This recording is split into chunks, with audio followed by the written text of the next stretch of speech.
Dia Saya juga sebenarnya. Nah, ya. tentang akal ini sih memang di dalam Bible, di dalam yang Alkitab yang saya yakini sekarang itu juga dijelaskan bahwa saat orang Saduki, Farisi dan Saduki itu menguji Yesus itu tentang apa namanya hukum, maka Yesus mengatakan bahwa saat itu orang Saduki menanyakan bahwa hukum mana yang paling utama dan paling pertama, dan Yesus menjawab bahwa hukum yang paling utama dan Hai pertama Bani adalah Israel, ya kan? dengarlah Dengarkanlah hukum yang terutama, dan yang utama ialah Tuhan Allah kita, Tuhan itu Esa, dan kemudian kasihilah Tuhan Allahmu dengan segenap hatimu, dengan segenap kekuatanmu, dan dengan segenap akal budimu. Makanya Nah, itu Yesus juga mengajarkan tentang cara memahami Tuhan itu dengan akal. Jadi apa yang disampaikan oleh Ustadz tadi masuk. Jadi begini Bang Andreas, memang terdapat masalah ketika Tuhan itu menjadi manusia. Karena kenapa? Masalah pertama sekali yang dihadapi Tuhan itu adalah bagaimana mengembalikan ketuhanannya setelah Tuhan itu berubah menjadi manusia yang tidak maha kuasa. Tuhan itu maha kuasa, kemudian berubah menjadi manusia yang tidak maha kuasa. Persoalan pertama yang dihadapi oleh Tuhan itu sendiri adalah bagaimana mengembalikan kekuasaannya itu setelah dia menjadi manusia yang tidak maha kuasa. Itu memang masalah di situ. Mustahil Tuhan itu bisa mengembalikan ketuhanannya. Kalau dikatakan dititip kekuasaannya kemana dititipnya kekuasaannya? Siapa yang bisa menampung kekuasaan Tuhan itu kalau dititip? Kecuali kalau Tuhan itu menjelma.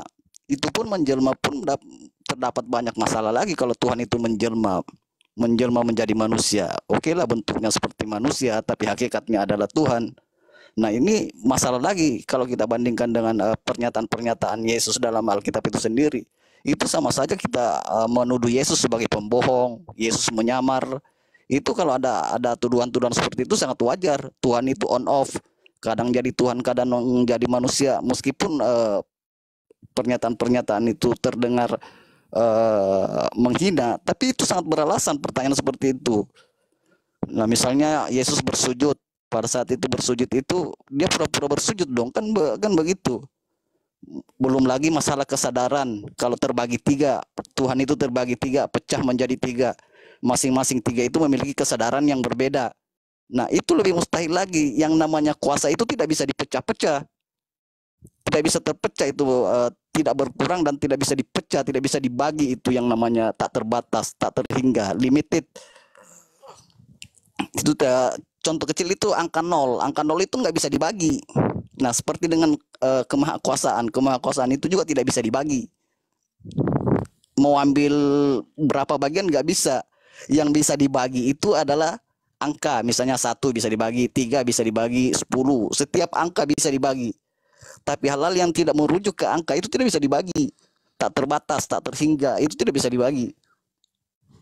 Begitu. Apalagi membagi kemahkuasaan Tuhan itu menjadi 3. Apapun bahasanya, hakikatnya 1 tetap tidak bisa. Kalau memang Tuhan itu 3, hakikatnya 1, untuk apa dibagi 3 kalau begitu? Kan begitu. Ya, sebetulnya Bang Andreas itu sudah meyakini, sudah bermain dengan akalnya.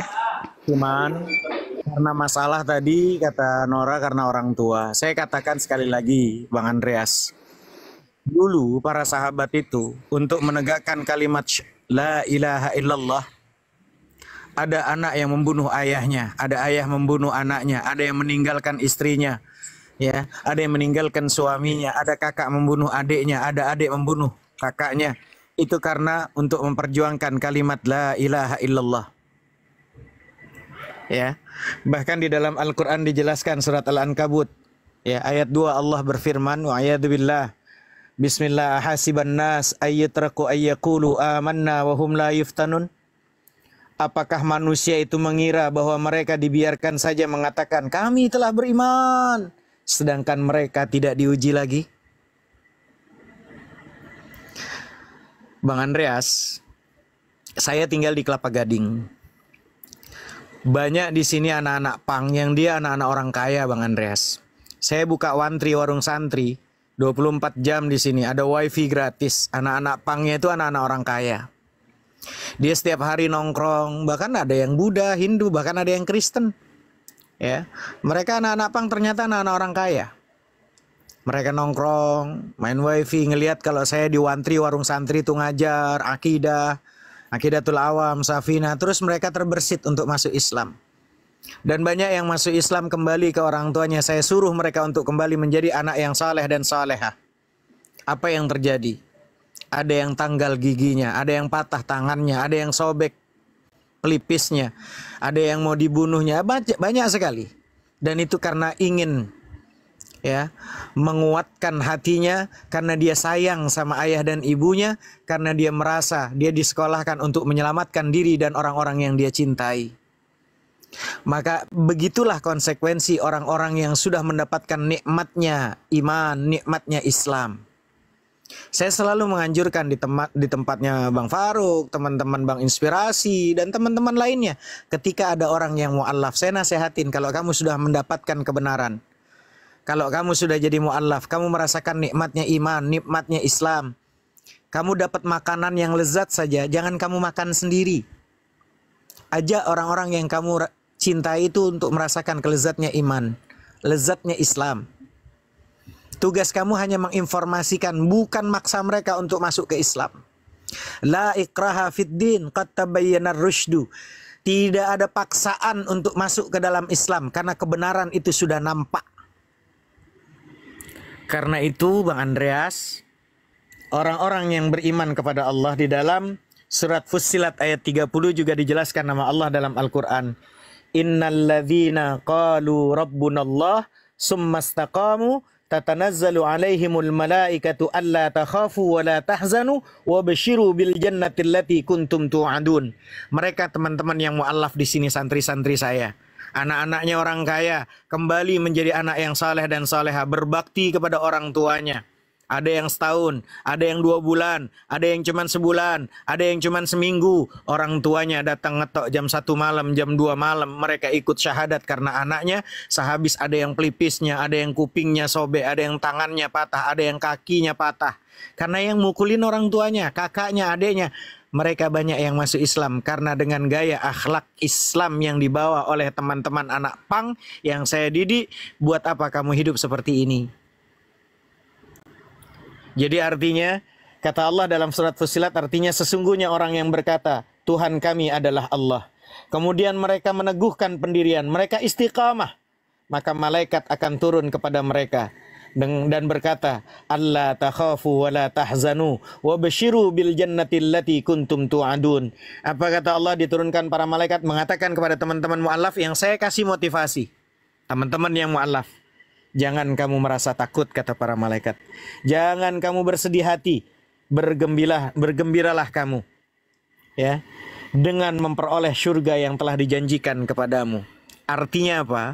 Mereka-mereka yang mu'allaf, semakin nikmat mereka mendekatkan diri kepada Tuhannya, semakin benar mereka yakin kepada Tuhannya, maka la khaufun alaihim walahum yahzanun. Dalam hati nggak pernah ada kekhawatiran, karena dia yakin yang sangat mencintainya, tidak ada yang melebihi cintanya kepada Allah. Allah sangat mencintai kita, dan Allah maha mencintai kita. Tidak ada yang melebihi cintanya Allah kepada kita. Nggak mungkin ketika kita melakukan kebenaran dan berpegang teguh kepada Sang Maha Cinta, nggak mungkin kita nggak diselamatkan, nggak dijaga sama Allah. Tinggal kembali kepada individu masing-masing. Yakinkah kau meyakini bahwa Allah sang penjagamu, Allah sang pencinta untukmu, Allah yang maha segala-galanya untukmu? Itu masalahnya, Bang Andreas. Jadi banyak teman-teman yang mu'alaf masih sekolah SMA kalau nggak salah, kelas 2. Dia takut nggak dibiayai, tapi akhirnya mu'alaf. Nyusul nggak lama 2 bulan kemudian diketahui sama ibunya mu'alaf, akhirnya ibunya mu'alaf juga. Asalnya diomel-omelin, asalnya dicaci maki, asalnya digebugin.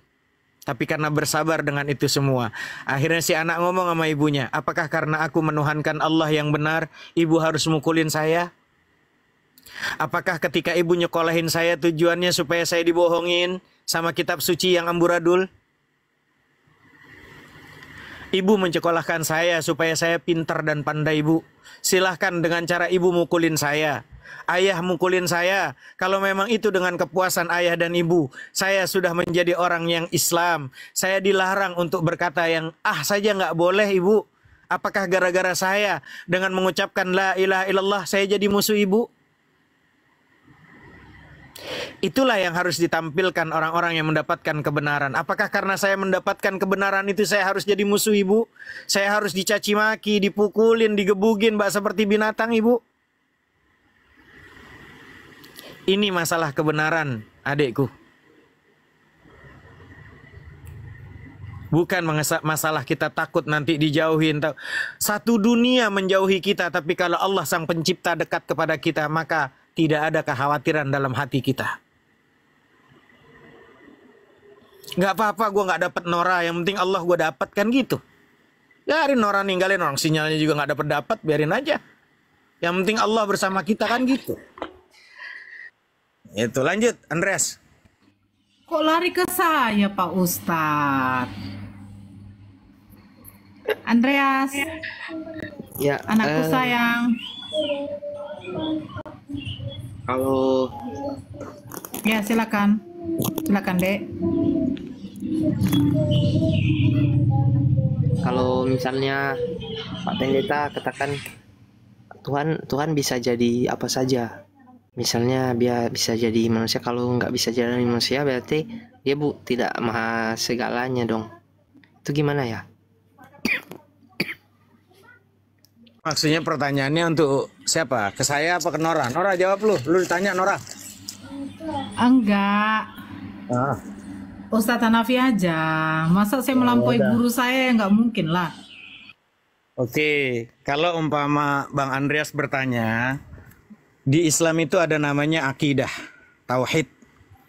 Maka kalau di dalam akidah Islam, adikku, di situ ada namanya sifat nafsiyah, ada sifat salbiyah, ada sifat ma'ani, ada sifat maknawiyah, adikku. Saya jelaskan sedikit. Saya belajar Aqidatul Awam ini hampir 3 tahun, harus hafalan juga. Kadang nggak lulus-lulus, waktu setahun nggak lulus. Tetap kita sambil nyuci. Karena saya nggak seperti didikan ini. Karena kita free gratis di pondok. Dari 5 tahun sampai sekarang nggak lulus-lulus di pondok pesantren ini. Jadi nafsiyah itu adalah ta'rifnya hiyal hal wajibatul lidzati ma damatidz dzat ghairu mu'allalatin bi'illatin. Ialah hal yang wajib bagi zat selama zat itu tidak dikarenakan dengan suatu karena. Di situ ada namanya wujud. Artinya ada. Allah ada sebelum kata ada itu ada. Dan Allah akan tetap ada walau kata tiada sudah tidak ada. Itulah nafsiyah. Sampai sini faham Bang Andreas? Allah ada sebelum kata ada itu ada. Dan Allah akan tetap ada walau kata tiada sudah tidak ada. Itu wujud. Faham Andreas? Bisa di apa gimana ya? Misalnya Memang itu Ustaz. Nggak Memang mungkin. berat itu Ustaz. Gini. Tidak mungkin Tuhan ada setelah alam ada. Kan aneh kalau Tuhan adanya setelah ada alam. Siapa yang nyiptain alam dong kalau gitu? Oke, terus Artinya Allah itu harus ada sebelum kata ada itu ada. Dan bahkan Allah akan tetap ada walau kata tiada sudah tidak ada. Itulah wujud. Sifatnya Allah tuh harus wujud. Harus ada sebelum kata ada itu ada. Dan harus tetap ada walau kata tiada sudah tidak ada. Jangan sampai ada Tuhan yang ada setelah alam ada, baru Tuhan lahir. Kan aneh. Itu satu. Lalu Jadi- nanti pertanyaannya Bang Andreas tuh ada salbiyah. Itu yang ditanya sama Bang Andreas. Ini salbiyah. Apa itu salbiyah? Hiya kullu sifatin dallat ala nafi ma la yaliku bihi azza wa jalla. Tiap-tiap sifat yang menunjukkan atas menafikan barang yang tidak pantas untuk Allah. Itu ada qidam, ada sedia baqa, ada kekal, mukhalafatul lil hawadis. Allah harus berbeda dengan yang baru. Qiyamuhu binafsihi, berdiri dengan sendirinya. Wahdaniyat, Allah itu esa. Sekarang saya tanya, Bang Andreas, lawannya maha kuasa apa? negasi Jujur. maha kuasa, tidak maha kuasa. Oke, ini pelan-pelan. Lawannya maha kuasa tidak kuasa. Ya, Oke. Mungkinkah Tuhan tidak maha kuasa? tidak mungkin. Bang Andreas tadi narasinya kan Tuhan harus maha kuasa. Maka Bang Hanafi membatasi. Kalau di sebelah keyakinannya Bang Andreas, Tuhan bisa jadi manusia. Betul? Betul, betul. Nah, kalau di saya, dengan akal kita mainkan nih, Bang Andreas. Saya tanya sama Bang Andreas. Bang Andreas punya kuasa nggak hari ini juga? Untuk makan nasi goreng, untuk makan roti, seumpama di depan Bang Andreas. Punya kuasa nggak untuk turun dari komal ini, bisa nggak? Kan kuasanya Bang Andreas, betul? Oh, iya. Punya. Punya kan kuasa itu kan? Iya. Punya kan? Sekarang saya tanya, bisa makan roti nggak Bang Andreas? Ya, bisa. Bisa. Makan nasi bisa nggak? Bisa. Kan kuasa kan? Terus saya tanya, Bang Andreas bisa nggak makan kotoran sendiri? Waduh. Nggak, saya tanya bisa atau tidak? Bisa kan? Bisa, tapi nggak Cuman mungkin. masalahnya Bang Andreas mau atau tidak? Tidak mungkin. Tidak mau. Nah, Tidak saya mungkin. bikin pelan-pelan. Saya pelan-pelan. Bisa nggak makan kotoran sendiri? Bisa kan? Cuman masalahnya mau atau tidak? Tidak mau. Sangat tidak mau, sangat tidak mau. Kenapa tidak mau Bang Andreas? Karena itu kotoran. Tidak mungkin Oke. kita makan. Allah yang maha agung, Allah yang maha tinggi, Allah yang maha suci, Allah yang maha mulia, tidak akan mungkin Tuhan harus keluar dari rahim, dari kotoran manusia. Bang Andreas aja nggak mau kok makan kotoran sendiri, apalagi Tuhan harus menghinakan dirinya jadi manusia yang penuh dengan kelemahan, harus keluar dari kotoran, harus keluar dari barang perempuan. Pantaskah Tuhan seperti itu Bang Andreas? Bang Andreas saja nggak mau makan kotoran sendiri, apalagi Tuhan yang maha mulia, Tuhan yang maha suci, Tuhan yang maha besar, Tuhan yang maha tinggi, Tuhan yang maha mulia nggak akan mungkin merendahkan dirinya menjadi manusia. Masuk nggak secara logika? Eh, bisa Kak menanggapi? Ya, silahkan. Tadi kan saya tanya, ini kan maha kuasa lawannya tidak maha kuasa. Oke. Terus narasinya adalah berarti kan Allahnya di Islam nggak bisa jadi manusia. Ternyata yang maha kuasa adalah di Kristen. Sekarang saya tanya secara logika. Kita punya kekuasaan semua manusia. Bisa apapun, makan ini, makan ini. Cuman giliran ditanya, bisa nggak makan kotoran kita sendiri? Bisa, tapi kan nggak mau. Sama Tuhan pun demikian. Buat apa Tuhan ujuk-ujuk turun? Seperti seorang manajer, seperti seorang owner yang punya pabrik. Ngapain harus nyuci-nyuci kloset di sana? Orang udah ada perangkatnya masing-masing. Allah sudah posisinya menurunkan para malaikat, menurunkan para nabi. Buat apa lagi Tuhan harus turun ke dunia? Kalau aku sih sempatnya berpikir seperti itu, cuman kata pendetanya, nah itu kan sudah dinubuatkan. Dinubuatkan di mana Tuhan harus jadi manusia? Kalaulah, saya kasih narasi ya Bang Andreas. Andaikan posisi Yesus harus masuk ke dalam, ditiupkan ke rahimnya Maria, dikasih berita melalui malaikat Jibril. Betul Bang Andreas di kitabnya? Iya. Kenapa pada saat Yesus itu disalib nggak dikasih tahu ayahnya? Berarti Tuhan nih kok nggak pinter-pinter ya? Giliran mau ditaruh ke rahimnya itu rohnya Tuhan, giliran mau dinubuatkan menjadi Tuhan yang setelah disalib, kok aneh Tuhan nggak ngasih informasi ke mamanya? Ada nggak informasi di mamanya itu? Kan mamanya nangis-nangis tuh pada saat disalib. Masuk nggak secara logika gitu? Kasihan kali mamanya harus nangis melihat anaknya disalib. Oh Tuhan, kau nggak adil. Kenapa kau nggak kasih tahu aku kalau memang itu harus disalib?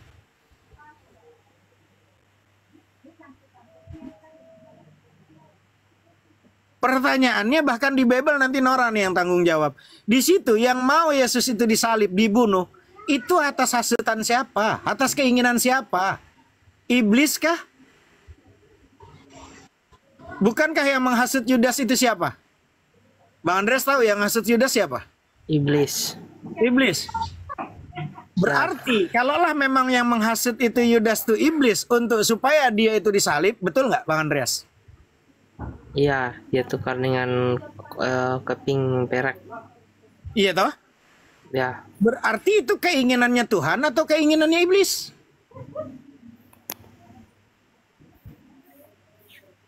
Pelajarilah Bible itu seutuhnya.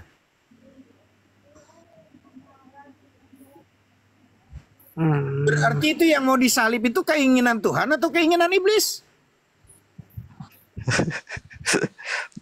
Masalah memang. Jadi ketawa sih Andreas. Udahlah Andreas. Sadar dia. Udah sadar dia. Masya Allah, sadar nanti. Ya saya sebetulnya udah lama pensiun, cuman sekarang diganti sama Nora. Cuman Nora doang yang ngajak ribut Oten. Kalau saya kan malas ngajak ribut Oten. Ngajak Oten tuh untuk cerdas, cuman sayanya selalu dibilang menghujat. Padahal kita lagi baca Bible mereka, tapi dibilangnya menghujat. Aneh teman-teman Kristen ini. Saya baca Bible-nya dibilang dihujat. Tuhan tidur, saya baca Bible-nya. Tuhan bangun dari seperti mabuk anggur, dibilang saya menghujat. Padahal ada di Bible-nya. Nora kena mulu, iya saya kena terus. Heran saya. Ini akibat belum dibayar perpuluhan ini. Bayar kalian dulu perpuluhan, woi. Ustaz Hanafi boleh ditambah Ustaz Hanafi? Ya jangan ditambah aja, kurangin juga nggak apa-apa San. Kalau gua kan dari tadi ngomong mulu, habis itu pada diem sih sana. Gue mintanya diganti, Noranya aja sinyalnya jelek itu gara-gara dia itu, aduh kurang Roh Kudus dia itu. Lanjut San. Gini Bang Andreas, sedikit ya tambahannya Bang Andreas ya. Gini, suatu hukum akan kembali kepada apa yang disampaikan kepada hukum itu, disampaikan oleh siapa yang menyampaikan hukum itu. Nah itu dia. Allah itu telah menyatakan hukum, kan gitu ya, di dalam Bible ya. Allah itu telah menyatakan suatu hukum. Apa itu hukum itu? Kepada orang yang bersalah. Gini, di dalam Keluaran 23 nomor 7, haruslah kau jauhkan dirimu dari perkara dusta. Orang yang tidak bersalah dan orang yang benar tidak boleh kau bunuh. Itu dia Bang. Orang yang bersalah, orang yang tidak, orang yang benar tidak, orang yang tidak bersalah dan orang yang benar tidak boleh kau bunuh. Nah, sebab aku tidak akan membenarkan orang yang bersalah. Nah, itu harus ya Bang pahami. Apakah Yesus bersalah? Nah, itu dia Bang. Maka kita kaitkan ketika Ustadz Hanafi tadi menyampaikan di dalam Yohanes 8 nomor 40, tetapi yang kamu lakukan, yang kamu kerjakan ialah berusaha membunuh aku, kata Yesus di depan orang Yahudi. Aku seorang yang mengatakan kebenaran kepadamu, yaitu kebenaran yang kudengar dari Allah. Nah, pekerjaan yang demikianlah tidak dikerjakan oleh pekerjaan demikian. Pekerjaan apakah yang demikian itu? Nah itu tidak boleh tidak dikerjakan oleh Abraham, yaitu tidak boleh membunuh orang yang tidak bersalah. Nah itu dia. Maka Yesus mengatakan di dalam Yohanes 8:42, kata Yesus kepada mereka, jikalau Allah Bapakmu, kamu akan mengasihi aku, sebab aku keluar dan datang dari Allah, dan aku datang bukan atas kehendakku sendiri, melainkan Dia yang mengutus aku. Itu dia. Maka Yesus mengatakan, iblislah yang menjadi bapakmu. Kamu ingin melakukan keinginan-keinginan bapakmu. Ia adalah pembunuh manusia. Nah, ia tidak ada dalam kebenaran dalam hidupnya, atau tidak ada kebenaran dalam hidupnya, sebab dia adalah pembunuh manusia, segala dusta. Nah itu dia Bang. Nah maka itu yang harus Abang pahami dulu. Berarti bukan Tuhan itu yang menginginkan kematian seorang yang tidak bersalah, tetapi iblislah. Nah itu dia. Itu yang harus Abang pahami. Jadi sebenarnya yang kami sampaikan itu sebenarnya kepada Kristen itu bukan untuk merusak imannya, tetapi untuk menyatakan kebenaran di dalam Bible itu sendiri sih Bang gitu. Nah sama ketika Abang mendengar hujatan-hujatan di dalam kekristen itu ada disampaikan kepada Muslim, Abang tapi justru mencari kebenarannya. Nah Islam itu juga mencari kebenaran dan menyampaikan kebenaran itu. Nah itu dia Bang. Jadi sebenarnya tinggal abang sih bagaimana menerima atau mengambil kebenaran itu secara langsung atau secara perlahan. Nah itu dia. Itu saja, lanjut. Gue nggak ada perpuluhan, tapi gue tetap harus ngomong juga, Nora. Gue nggak ada perpuluhan nih, Nora. Jadi gini loh, kalaulah memang ada nubuatan gitu loh, di Hosea 6 ayat 6 itu pun mengatakan, Yesus mengatakan apa? Sebab aku menyukai kasih setia dan bukan kurban sembelihan. Nah yang senang sama korban sembelihan kan Kristen, karena dia suka Tuhannya tuh narasi akal lah, Bang Andreas. 2000 tahun yang lalu, tarik ke 2024.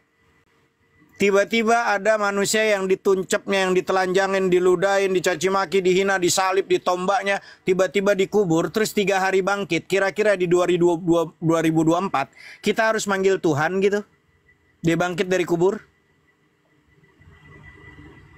Saya lagi mandiin jenazahnya Bunda Nora, tiba-tiba Bunda Nora lagi saya mandiin, dia bangun, saya loncat lari, saya nggak perlu manggil Tuhan. Umpama Nora, umpama gitu loh, sama Hasan nih, umpama sama Ahmad nih, sama guru-guru saya, sama Bang Faruk, mandiin jenazahnya Bunda Nora, tiba-tiba dia bangkit. Saya yakin saya ngibrit, saya nggak pernah yang saya manggil Tuhan itu, nggak ada tuh. Itu logika itu. Ini hantu, ini bangkit ini, gitu loh. Ini logika lu yang bermain di sini. Saya mau tambahin, Ustadz Hanafi, ya saudara-saudara. Gini, kalau saya pakai logikanya gini ya, Bang Andreas. Ada sebuah persidangan nih ya, hakim, sebagai hakim, ini anggap aja bapak ya, ya kan? Ada seorang terdakwa, dia membunuh, memperkosa dan segala-galanya, gitu ya. Kemudian setelah didakwa oleh hakim ini, udah terbukti dia bersalah gitu. Kemudian hakim ini manggil anaknya, sini nak. Begitu anaknya dekat, dibunuh anaknya, dibunuh anaknya. Yang si terdakwanya dibebaskan, udah kamu dosanya diampuni. Seperti itukah konsep ketuhanan di sebelah? Jadi logikanya seperti itu, Bang Andreas. Sebenarnya gini, Bang Andreas tadi. Iya, malah si anak si hakimnya yang dibunuh. Iya, jadi dalam Kristen itu kata nubuat itu seringkali disalahpahami, seolah-olah kata nubuat itu sudah direncanakan. Itu seolah-olah yang dipahami orang Kristen itu kata nubuat. Padahal nubuat itu ramalan kenabian, entah itu hasilnya negatif atau positif. Jadi peristiwa penyaliban Yesus itu tidak berarti kehendak Yesus meskipun itu nubuat. Kan begitu. Tapi itu ramalan, sesuatu yang pasti akan terjadi.